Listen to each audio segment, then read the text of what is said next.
The massive Zephyrian warship moved slowly through the empty space around Earth's solar system. Its dark metal hull gleamed under the distant sun's light as it drifted past the lifeless planets.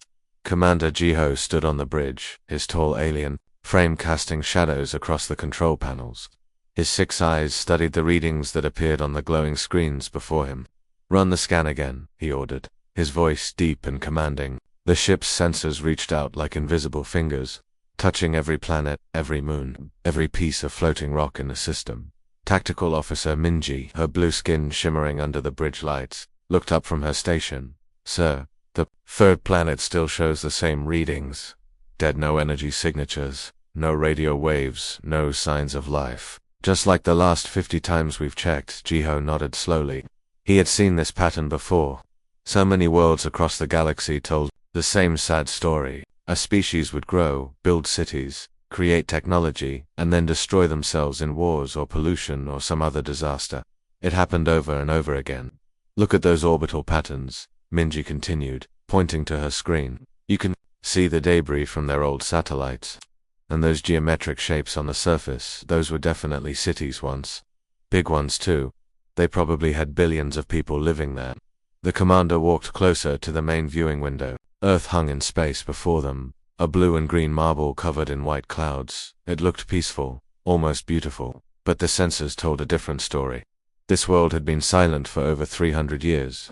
"What do you think happened to them?" asked Navigation Officer Kento, his young voice curious. Jiho shrugged. "Same thing that happens to most primitive species. They probably discovered nuclear power, or chemical weapons, or biological warfare. Maybe they poisoned their environment. Maybe they just fought too many wars. The result is always the same." Far below the alien ship, buried deep beneath the Pacific Ocean floor, a different kind of conversation was taking place. Director Sunho sat in a vast underground chamber filled with the soft glow of advanced technology. Screens covered every wall, showing images from across the galaxy. One screen displayed the Zephyrian ship above, its every detail captured by sensors the aliens could never detect. "Their fusion drives are still using the old compression method," Chief Engineer Yuna observed, making notes on her tablet. "We moved past that technology 200 years ago. Their weapon systems are impressive by galactic standards, but primitive compared to what we've developed." Sunho watched as the alien ship completed another lazy orbit around Earth. His weathered face showed no emotion, but his eyes held the patience of someone who had waited a very long time for something important. "Should we take some samples of their technology?" Yuna asked. "It would be easy to grab a few pieces without them noticing. We could learn about their latest developments." "No," Sunho said firmly. "We stick to the plan. We watch, we learn, we wait, but we do not reveal ourselves. Not yet." The underground facilities stretched for miles in every direction. Thousands of people worked quietly at their stations, monitoring alien communications, tracking fleet movements, studying the political situations on distant worlds. They had been doing this for 3 centuries, learning everything about the galaxy while remaining completely hidden. "Sir," called out communications specialist Heian from across the room. "The Zephyrians are preparing to leave the system. Same pattern as always. They'll file their report, mark Earth as a dead world, and move on to the next system." Sunho nodded. This was the 1247th time an alien ship had visited Earth in the past 300 years. Each time, they saw exactly what humanity wanted them, to see a dead planet with no signs of life. The truth was very different. 50 billion humans now lived on Earth, but they had learned to live without leaving any trace that alien sensors could detect. Their cities were built underground or beneath the oceans. Their energy came from sources that produced no heat signatures. Their communications used quantum entanglement that could not be intercepted. Director Yuna said quietly, "The Council is asking for another status report. The military leaders want to know when we'll be ready to reveal ourselves." Sunho looked at the screens showing alien fleets spread across the galaxy. The Zephyrian Empire controlled over 1,000 worlds. The crystalline hierarchies had enslaved entire star systems. The void touched, consumed planets like food. One of these powers could have destroyed early humanity without even trying, but humanity had grown strong in the darkness. They had developed technology that seemed like magic compared to what the aliens used. They had learned to manipulate matter at the quantum level, to fold space and time, to harvest energy from the very fabric of reality itself. "Tell the Council that we're almost ready," Sunho said. 300 years of preparation are about To pay off soon, the galaxy will learn that Earth is very much alive. Above them, the Zephyrian ship fired its engines and began moving toward the edge of the solar system. Commander Jiho took one last look at the blue planet through his window. Another dead world, he said to himself. What a waste. He had no idea that he was being watched by the most advanced civilization the galaxy had ever seen. The elevator descended for nearly 10 minutes before finally stopping. Dr. Junho stepped out into a chamber so vast that its far walls disappeared. Into misty darkness, the air hummed with the sound of thousands of machines working day and night. Bright lights illuminated construction bays that stretched as far as the eye could see, each one building something that would have been impossible just a few centuries ago. Beautiful, isn't it? Dr. Hannah said as she joined him at the observation deck. Below them, a new starship was taking shape. The vessel looked like liquid metal flowing into the form of a perfect teardrop. Its surface rippled and shifted as nanoscale. Machines built it atom by atom. Junho nodded, still amazed even after 20 years of working here. How long until this one is ready? 3 more days, Hannah replied, checking her tablet. Then we'll have our 15th dimensional phase ship. Each one can slip between normal space and quantum dimensions like a ghost walking through walls. The ship they were watching could become invisible, travel faster than light without using traditional engines, and phase through solid matter as if it didn't exist. Its weapons could tear holes in reality itself. Most importantly, no alien technology in the galaxy could detect it when it didn't want to be found. The energy readings are incredible, Hannah continued. We're pulling power directly from the quantum foam that fills empty space. The old fusion reactors the aliens use seem like campfires. Compared to this, Junho walked along the observation deck, looking down at the hundreds of work teams below. Every person here had been born into this secret world. Their parents had worked on earlier versions of these projects. Their children would continue that work if needed. For 300 years, humanity had poured everything into this single goal. Dr. Junho, could you come to Section 7? A voice called over the communication system. Team leader Kyung wants to show you something. They took a transport pod through tunnels that connected different parts of the massive underground complex. The facility stretched across the entire Pacific Ocean floor, with branches reaching under every continent. 50 billion people lived and worked in this hidden world, all of them dedicated to preparing for the day when humanity would finally reveal itself. Section 7 was quieter than the ship construction areas. Here the work was more delicate. Team leader Kyung stood over a table that looked empty to the naked eye, but Junho knew better. Special microscopes revealed what was really there. Show him the latest batch, Kyung said to his assistant. The microscope display activated, showing objects so small they made bacteria look like mountains. These were humanity's scout probes, machines the size of large molecules that could travel between stars and gather information without ever being detected. Each one contains more computing power than the aliens' biggest ships, Kyung explained proudly.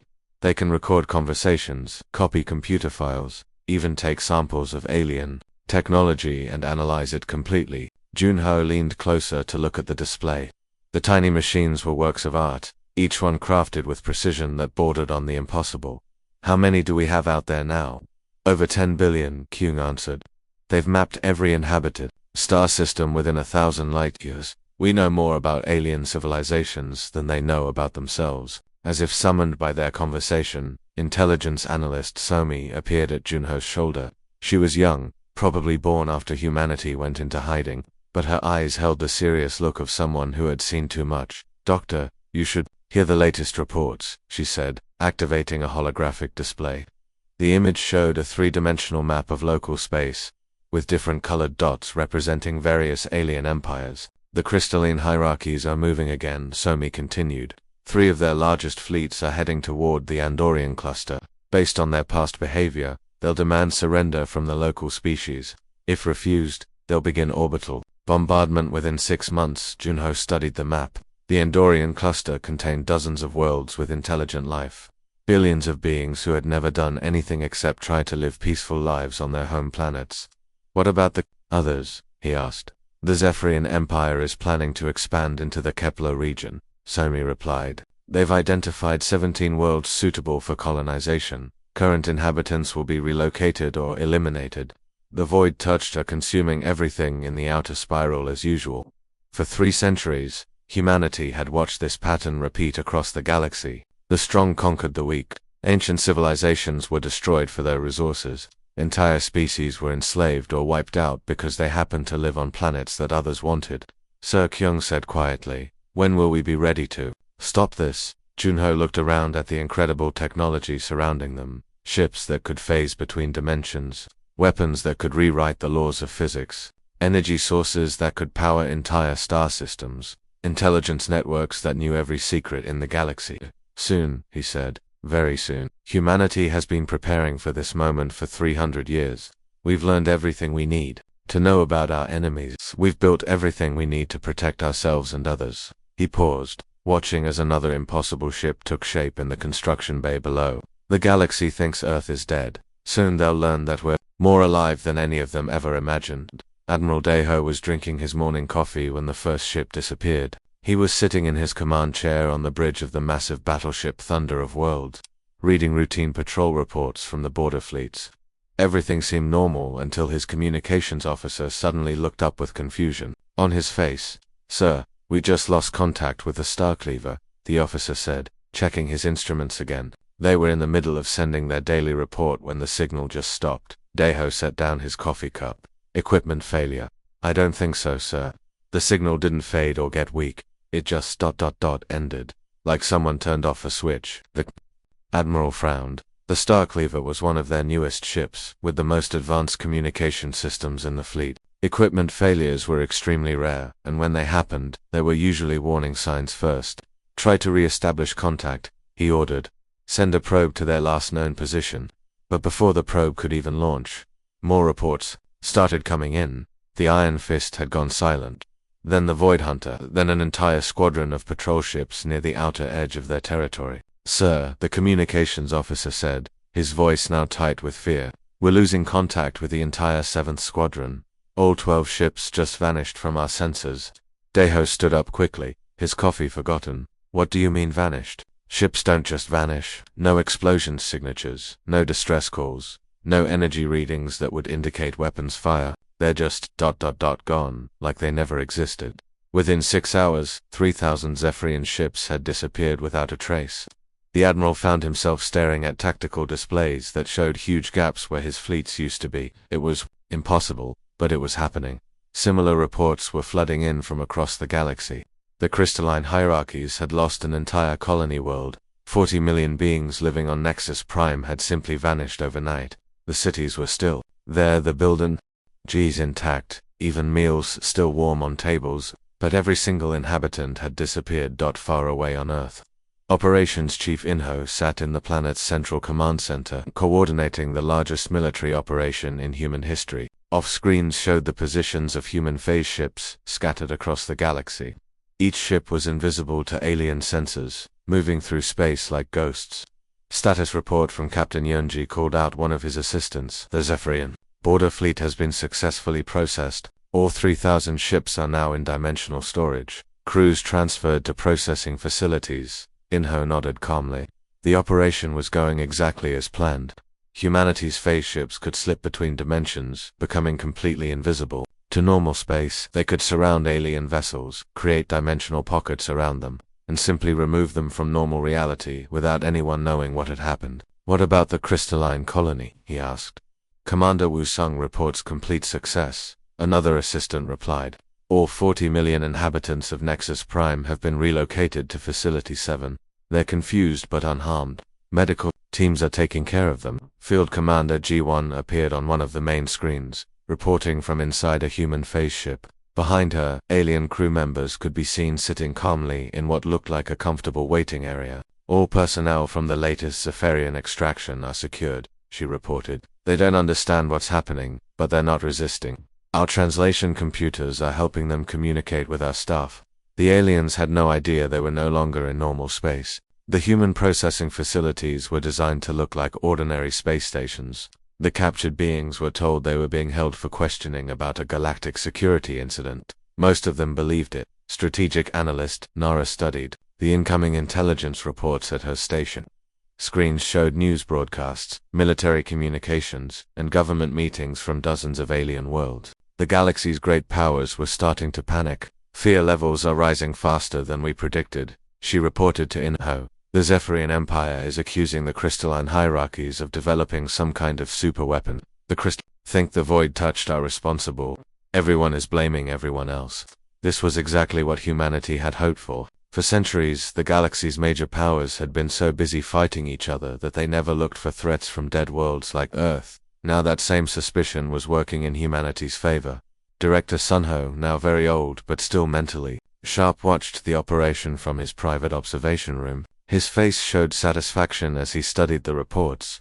After 300 years of careful planning, everything was falling into place. Sir Nara called out, "We're detecting emergency fleet movements from all major powers.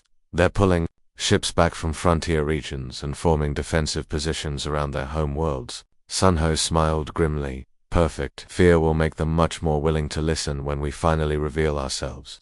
For the first time in galactic history, the great powers were afraid. They didn't know who was responsible for the disappearances, or how to fight back against an enemy they couldn't see or understand. Humanity had spent 3 centuries learning what it felt like to be helpless in the face of superior power. Now it was the galaxy's turn to learn that same lesson. Emperor Vortok was in the middle of his weekly war council when every screen in the throne room suddenly went black. The massive displays that usually showed star maps and fleet positions flickered once, then displayed something impossible, the face of a being that looked almost like a Zephyrian, but different, smaller, with only 2 eyes, and wearing a uniform that no one in the room recognized. "What is this?" the Emperor demanded, his 6 arms gesturing angrily at his technicians. "How did someone break into our secure networks?" But before anyone could answer, the strange being on the screen began to speak. "This is Earth. We have been watching, we have been learning, we have been preparing." The same message was appearing at exactly the same moment across the entire galaxy. In the Crystal Palace of the Hierarchies, Queen Thesara watched in shock as her most secure communication systems displayed the same human face. On the dark ships of the Void touched, creatures that had never known fear suddenly felt their first taste of it. Fleet Admiral Minho stood in Earth's primary broadcast facility, looking directly into the camera with calm confidence. Behind him, the screens showed the faces of alien leaders from across the galaxy, all of them watching him with expressions of confusion and growing fear. "For over 3 centuries, your civilizations have treated our world as dead," Minho continued. "You have flown your ships through our system, catalogued us as a failed species, and dismissed us as another primitive race that destroyed itself. You were wrong." In the Zephyrian throne room, Communications Director Hawan's image appeared on a second screen. She was sitting at what looked like a simple desk, but behind her, holographic displays showed something that made everyone in the room gasp. Detailed recordings of the Emperor's most secret meetings played in perfect clarity. "These are your private discussions about the conquest of the Meridian sector," Hawan said calmly. "This conversation took place in your personal chambers 3 days ago. You believed it was completely secure. You were discussing how to eliminate the local population most efficiently." Emperor Vorthok's face turned pale. That meeting had involved only 3 people, in a room protected by every security measure his empire could devise. No recording devices were allowed. No outside communication was possible. Yet somehow, these humans had captured every word. On another screen, Defense Minister Sujin demonstrated something that made the laws of physics seem like suggestions. She casually reached through what appeared to be solid metal, her hand passing through the barrier as if it were made of air. Then she grabbed an object on the other side and pulled it back through the wall. "Your understanding of matter and energy is primitive," she explained matter-of-factly. "We have learned to manipulate the fundamental forces of reality itself. What you call impossible, we call Tuesday." But the most shocking demonstration came from Chief Scientist Yemen. He held up his empty hands, then gestured at the air in front of him. Pure energy began to gather, swirling and condensing until it formed a perfect crystal that had not existed moments before. "We can convert energy to matter, matter to energy, and both to pure information," he said. "We can fold space, manipulate time and step between dimensions. We can do these things because we have had 300 years to develop our science while you've wasted your time fighting wars." Admiral Minho appeared on the main screen again. "We know the location of every one of your ships. We have mapped every military installation, decoded every strategic communication, and analyzed every weakness in your defenses. We have done this while remaining completely invisible to your most advanced sensors." As if to prove his point, new images appeared on screens throughout the galaxy. Star charts showing the exact positions of every fleet, every space station, Every hidden military base. The information was so detailed and accurate that it included ships that had been launched just hours ago. The Zephyrian Empire has 47,293 military vessels, Minho continued. The crystalline hierarchies have 33,891. The void-touched have consumed 247 worlds in the past century alone. We know because we have been counting. We have been watching, we have been preparing. In the Zephyrian throne room, tactical displays showed Earth as the aliens had never seen it before. The planet that had appeared dead for centuries was now revealed to be covered in energy signatures that dwarfed anything in their empire. Cities that could house billions of people, industrial facilities that could build entire fleets, weapons that could reshape reality itself. Your endless wars end now, Minho declared, his voice carrying the weight of absolute certainty. You will disarm your fleets and establish permanent peace throughout the galaxy. You will stop conquering weaker species. You will stop destroying worlds for their resources. You will learn to live in harmony with your neighbors. He paused, letting the words sink in across thousands of worlds. Or we will disarm your fleets for you. We will end your wars for you. We will impose peace upon you whether you want it or not. We have the power to do this, and we have the will to use it. Emperor Vorthok found his voice at last. This is a declaration of war against the entire galaxy. No, Minho replied calmly. This is a declaration that war itself is over. The age of galactic conflict ends today. The age of enforced peace begins now. Across the galaxy, the great powers began mobilizing their forces for the largest war in galactic history. Fleet Marshal Taiyang stood at the observation deck of Earth's orbital command station, watching the most incredible sight in galactic history unfold before him. Across the darkness of space, millions of lights moved toward Earth like a swarm of angry stars. Every major power in the galaxy had united for the first time ever, bringing together the largest military force that had ever existed. Final count is 12 million ships, reported Defense Coordinator Sunji, checking her displays. The Zephyrian Empire contributed 4 million vessels. The crystalline hierarchies brought 3 million. Even the smaller powers have sent everything they have. Admiral Jin Sol studied the tactical readouts with professional interest. They're carrying planet-killer weapons, reality-warping devices, and technology we've never seen before. Some of those ships could destroy entire star systems.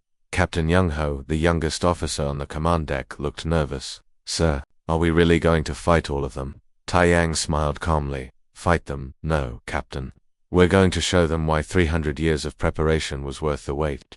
The alien fleet spread across space in a formation that stretched from one side of the solar system to the other. Emperor Vorthok commanded the Zephyrian forces from his flagship, a massive dreadnought the size of a small moon. Queen Thasara of the Crystallines brought weapons that could bend reality itself. The void-touched deployed ships that seemed to eat light itself. They're charging their weapons, reported sensor specialist Miho. Energy signatures are off the charts. Some of those devices could crack planets in half. Let them charge, Taiyang said peacefully.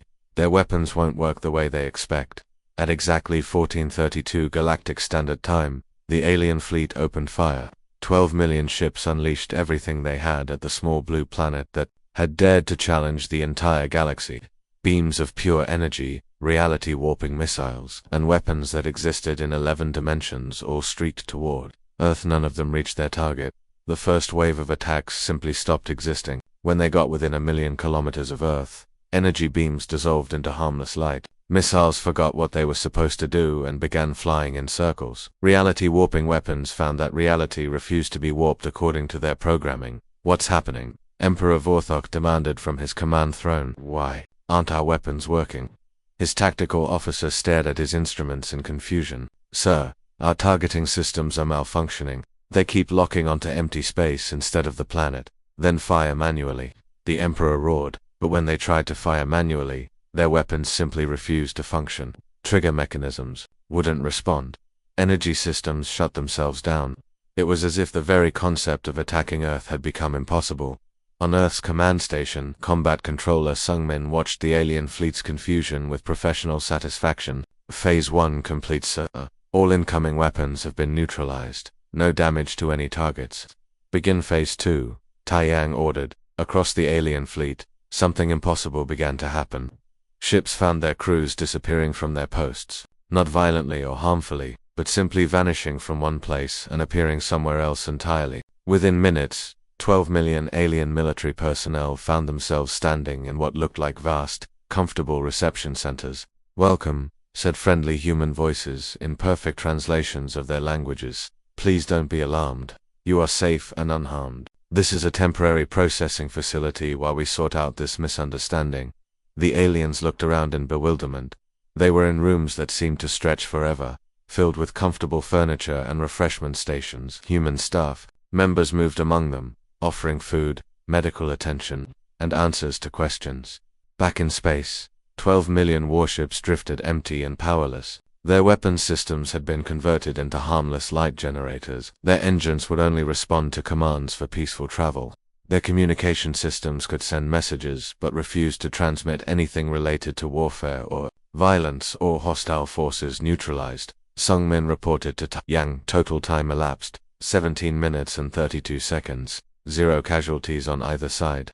The battle that was supposed to decide the fate of the galaxy was over. Humanity had won without firing a single shot, without harming a single enemy, without even raising their voices in anger. Director Hyjin took charge of the aftermath from the Global Unity Center, a facility that had been built specifically for this moment. Administrators like Section Chief Dong Yoon and Logistics Manager Jae-jin coordinated the care and processing of 12 million confused alien military personnel. Medical teams report all subjects are healthy and unharmed. Announced translation systems are working perfectly. Most of them are asking when they can go home. Soon, Hyjin replied, as soon as their governments agree to the new peace accords. 3 weeks later, President Jae-in addressed the galaxy from Earth's newly revealed capital city. The hidden civilization that had grown beneath the planet's surface was finally ready to show itself to the universe. Behind him stood his cabinet, including Vice President Gaeon and Defense Secretary Bong. "We did not seek conquest," the president explained to the billions of beings watching across the galaxy. "We sought survival. For 3 centuries, we watched your civilizations wage endless wars, destroy weaker species, and consume entire worlds. We knew that if we revealed ourselves too early, we would become just another target." He gestured to the incredible city stretching behind him, its towers reaching toward the sky and its technology beyond anything the galaxy had ever seen. "Now that we have achieved the power to protect ourselves and others, we offer you something your civilizations have never known: permanent peace. War is over. We have made it impossible. Weapons will no longer function against civilian targets. Fleets cannot be used for conquest. Armies cannot be raised for aggression." The president's voice carried across space to every inhabited world. "The age of endless conflict is over. The age of enforced peace has begun."